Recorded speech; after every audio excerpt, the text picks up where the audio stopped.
আমাদের সুনিশ্চিত বিজয়কে একটা শক্তি ষড়যন্ত্র চক্রান্ত করার চেষ্টা করছে।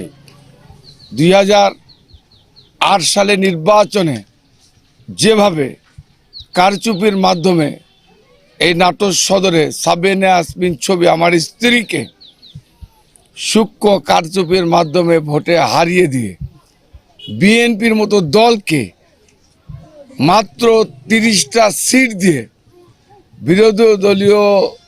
বিরোধী দল বানানোর যে ষড়যন্ত্র 2008 সালে করা হয়েছে, নতুন করে ওই ধরনের কারচুপি যদি আবারও বাংলাদেশে করা হয়, বাংলাদেশের মানুষ এটা মেনে নেবে না।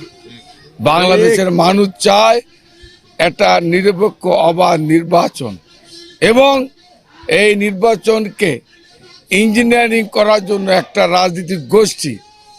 বিদেশ থেকে দেশে রেমিটেন্সের টাকা আসে নিরাপদে, তাই আজই আপনার আপনজনকে বলে রাখুন রেমিটেন্সের টাকা যেন শুধু নগদেই পাঠায়।